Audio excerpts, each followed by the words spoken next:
All right, let's dive deep today into something pretty profound. Sounds good to me. Prayer, but not the kind you might be thinking of. We're going way beyond, like the typical Our Father stuff. Yeah. This is about having a genuine, like, heart-to-heart chat with God. Mm-hmm. And lucky for us, there's this guy, Gary Matthews, who's basically laid out the roadmap for how to do just that in his Facebook group, Grace Has Arms. Oh, yeah, I've seen that group. You know, It's pretty cool. Lots of good stuff in there. Matthews really comes across as this down-to-earth spiritual mentor. He's all about throwing out the rule book and embracing that same kind of close connection we might have with, like, our best friend, but with God. Right. You know what I mean? Totally. It's about that personal relationship. Exactly. And what's really cool is how Matthews kicks things off. Yeah. He doesn't just jump into, like, prayer techniques or anything. Instead, he throws out these thought-provoking questions that kind of force us to confront our beliefs before we even utter a word. Oh, I like that. What kind of questions? He asks stuff like, do you know, like really truly know, that you were created from God's very thought? Wow. And do you know that God breathed into you the breath of life and you became a living soul? Mm. It's heavy stuff right from the get-go. It really is. And I think that's the point, isn't it? It's like he's setting the stage for a whole different level of conversation with the divine.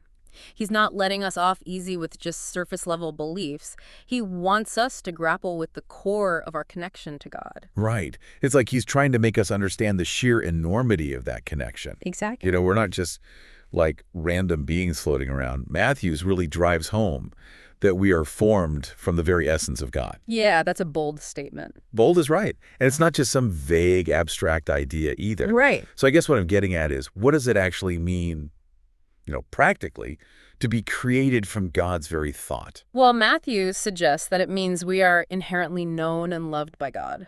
Okay, but what does that actually look like? Not just in some distant, hands-off way. He's talking about a deep, intimate knowing, like how you'd know a best friend.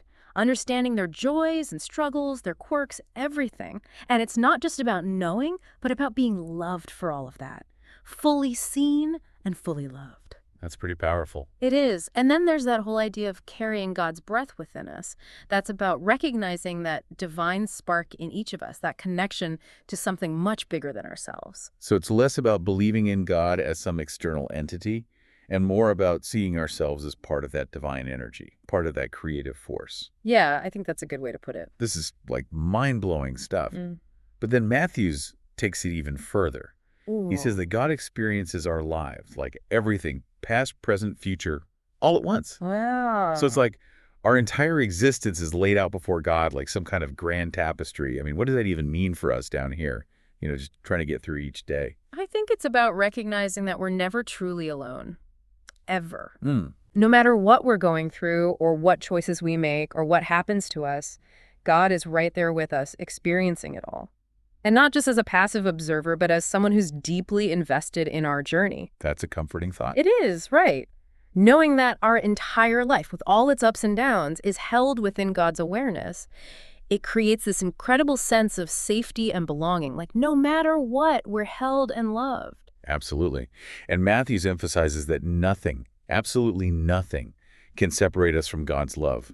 Not our mistakes, not our doubts, nothing. No matter what, right. That's a pretty radical statement, especially for people who might have grown up with, a more conditional view of God's love. Yeah, the idea that you have to earn God's love or that you can lose it if you mess up, that can be a really heavy burden to carry. So how do you see this idea that we're always loved no matter what?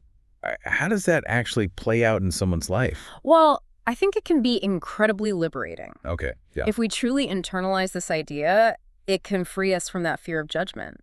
That fear of rejection that might be holding us back in our relationship with God. It allows us to approach God with our whole selves, flaws and all, knowing that we are already accepted and loved unconditionally. It's like having a parent who sees our potential even when we screw up royally. Exactly. And that kind of unconditional love can be incredibly empowering. It totally changes the dynamic, doesn't it? Yeah. But Matthews doesn't stop there. He goes on to say that we're all called righteous with the same rights as Jesus. Oh. Now, that's a statement that might ruffle some feathers, right?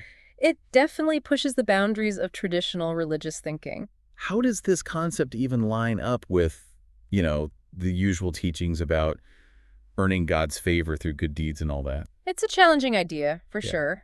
But what Matthew seems to be getting at is that our worthiness isn't something we earn through actions or rituals. It's inherent, like built into us from the very beginning because we're made in God's image. Right. He really stresses that there are no tasks required to be worthy of God's love. It's a free gift, not a reward we have to work for. It completely flips the script. It does, doesn't it? It's like our existence itself is the ultimate act of grace. Mhm. And if we can really grasp that, it changes everything about how we approach prayer. Absolutely. It's no longer about begging or pleading or trying to earn God's attention. Right. It becomes about recognizing that deep, inherent connection that's always been there Yeah. and approaching God with gratitude. Exactly. Matthews encourages us to come to prayer with that sense of thanksgiving and belonging, to just show up as our true selves, flaws and all, ready for an open and honest conversation. So after, really unpacking Matthew's teachings, I think we're left with this incredibly powerful question. What's that? If prayer is truly a conversation with God, knowing that we are already fully known and loved just as we are, Yeah. what would we ask? What hopes and fears would we share?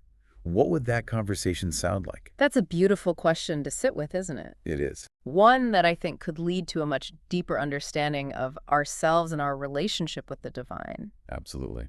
So, listeners, what will your conversation with God be? That's all the time we have for this deep dive, but hopefully it's giving you plenty to think about. Thanks for joining us.